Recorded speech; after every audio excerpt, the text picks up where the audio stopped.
when the One Ring fell into the fire, the free peoples of Middle-earth cheered. The Dark Tower crumbled. The shadow was lifted. It was the ultimate victory of good over evil. But for the High Elves, specifically for Elrond and Galadriel, this moment was not a triumph. It was a funeral. We often assume the Elves were fighting for the same thing as the men of Gondor, to defeat Sauron and live happily ever after. But they weren't. In the deep lore of J.R.R. Tolkien, the Elves were fighting a war on two fronts. They were fighting Sauron, yes, but they were also fighting something much more inevitable: time itself. And here is the tragedy that the movies gloss over. The destruction of the One Ring didn't just kill Sauron, it destroyed the magic that kept the Elven realms alive. In this video, we are going to explore the secret fear of the Elves. We will uncover why the 3 Elven rings were actually made, the trap Sauron set for them, and why destroying the One Ring meant that Rivendell and Lothlorien were doomed to die along with Mordor. To understand why the Elves feared the ring's destruction, we first have to understand what it feels like to be an elf. We think of immortality as a gift, but Tolkien describes it as a burden. Imagine living for thousands of years. You watch kingdoms rise and fall. You watch the mountains slowly wear down. You watch every human friend you ever make grow old, wither, and die, while you remain exactly the same. This creates a psychological state Tolkien called time weariness. The Elves loved Middle-earth, but as the ages passed, the world became marred. It was changing, fading, and losing its color. The High Elves wanted to stay in Middle-earth, but they wanted it to feel like the undying lands of Valinor, changeless, perfect, and eternal. This is why the Rings of Power were created. They were not weapons of war. In the Second Age, the elven smith Celebrimbor didn't forge the 3 rings to shoot fireballs or summon armies. He forged them to stop the flow of time. Their primary power was preservation. The ring Nenya, worn by Galadriel, is the reason Lothlorien feels timeless. When the Fellowship enters the woods, they feel as if they have stepped into a memory of the ancient world. The leaves don't rot, they turn gold and stay that way. The stain of evil cannot enter. The ring, Vilya, worn by Elrond, protected Rivendell. It preserved wisdom, healing, and the beauty of the stars. The Elves used these rings to create time bubbles, sanctuaries where the decay of the mortal world was halted. For thousands of years, these rings allowed them to cheat the slow decay of time. They could live in Middle-earth, but without the sorrow of watching their homes fade away. But why did they lock this power into rings? It wasn't just for convenience. They didn't want to leave Middle-earth to go to heaven, Valinor, yet Galadriel wanted to be a queen, not a servant. So Celebrimbor designed the 3 rings to act as reality anchors. They didn't just store magic, they artificially synchronized the fast-moving time of Middle-earth with the slow, eternal time of the undying lands. They were trying to have their cake and eat it too. The freedom of Middle-earth, but the timeless safety of Valinor.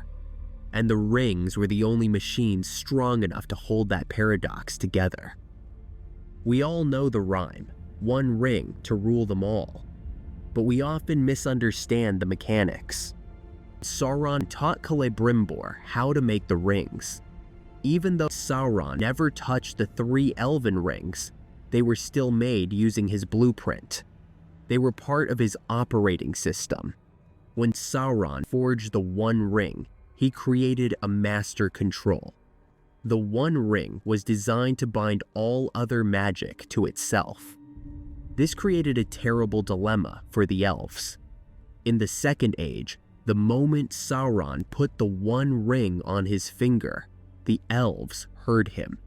They felt his mind trying to invade theirs. They realized the trap immediately. As long as Sauron held the One Ring, they could not use the 3. If they did, everything they built would become an open book to him.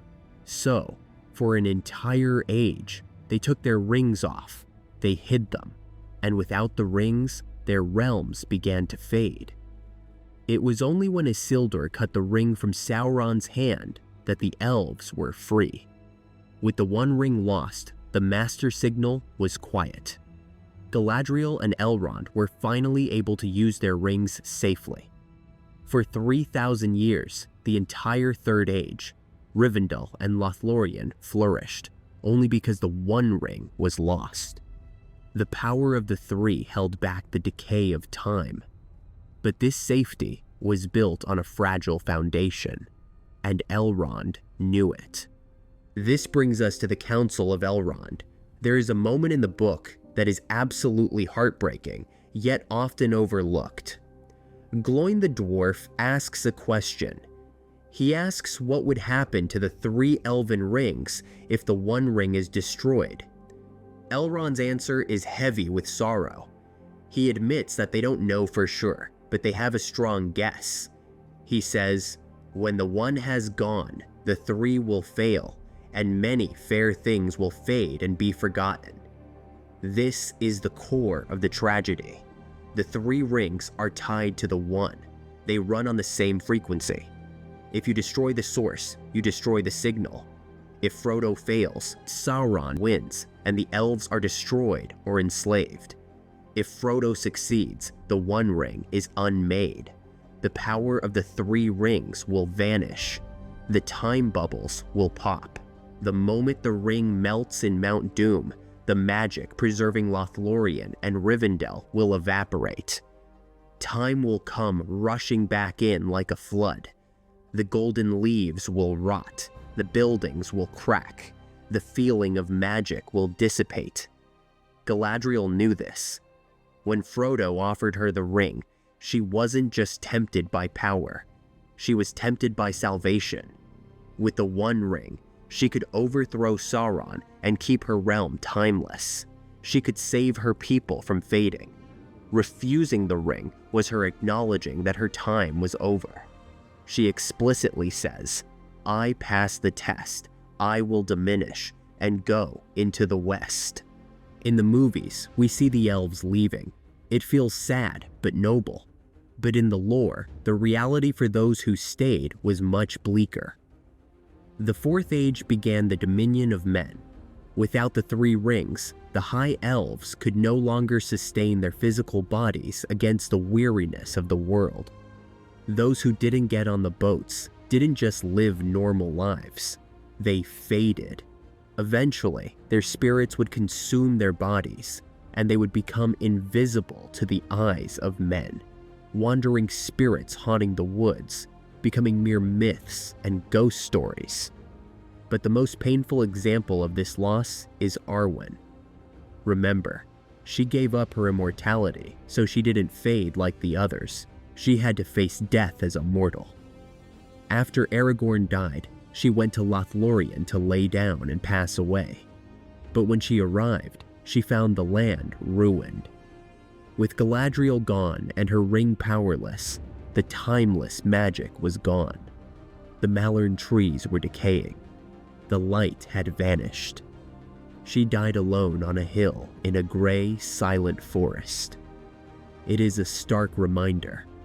The destruction of the ring made the world safe for men, but it turned the paradise of the elves into a graveyard. Tolkien designed the history of Middle-earth as a long, slow process of losing magic and wonder. The elves are the embodiment of that loss. They were the secret keepers of the world's beauty. They fought to destroy the ring, fully knowing that their victory would result in their own extinction from Middle-earth. They sacrificed their paradise so that men could have a future. So, the next time you watch the ending of Return of the King, and you see the elves smiling as they board the ships, remember the cost. They aren't just going on a vacation, they are refugees fleeing a world that, thanks to their own victory, no longer has a place for them. The elves accepted their fating and left these shores. But they weren't the only ones to pay a price. While the elves sailed west, what really happened to the dwarves who stayed behind? That is a story for another day. Welcome to Lorecore.